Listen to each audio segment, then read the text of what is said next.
My name is Jindal Gabadi. First MPC TMS by Satipalli. నేను ఈరోజు చెప్పే అంశం ఏంటంటే మట్టి కాలుష్యం గురించి. మట్టి కాలుష్యం రెండు రకాలు. ప్లాస్టిక్ వల్ల జరుగుతుంది, రసాయనాల వల్ల జరుగుతుంది.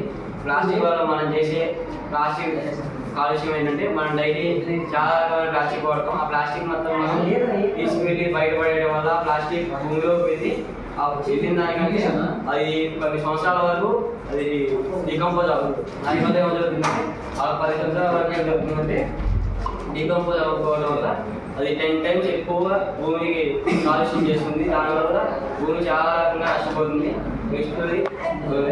నెక్స్ట్ సిటీస్లో పెద్ద పెద్ద నగరాల్లో చూసుకుంటే చాలా కంపెనీల వల్ల చాలా ఫ్యాక్టరీస్ వల్ల అందులో వేస్ట్ అదన్నీ రావడం వల్ల వేస్ట్ మొత్తం భూమిలోకి పంపించడం వల్ల ఏం జరుగుతుందంటే ఆ వేస్ట్ మొత్తం కెమికల్స్ మొత్తం వెళ్ళి ఆ డేంజరస్ కెమికల్స్ మొత్తం వెళ్ళి వాటర్ అండర్గ్రౌండ్ వాటర్లో కలిసినాయి. ఆ వాటర్ ఒక దగ్గర నుంచి వేరే దగ్గరికి ఫ్లో అవ్వకుండా అక్కడ కాలుష్యం చేయడమే కాకుండా వేరే దగ్గరికి వెళ్ళి కూడా అక్కడ కాలుష్యం చేసి చాలా రకంగా భూమిని కాలుష్యం చేస్తున్నాయి.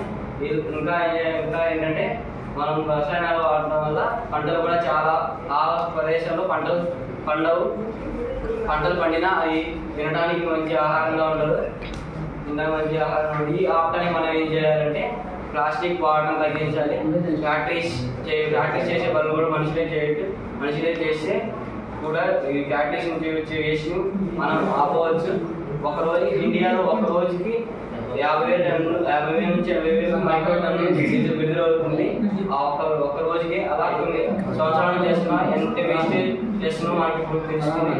ఆ వేస్టేజ్ మనం ఇంకా అలాగే చేస్తే మన నాటి తరాలకి మనం బతికినట్టు కూడా మనం కనీసం 80,000 బతకపోతున్నాం.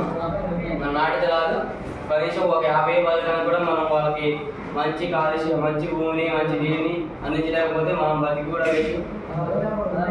Good thank you.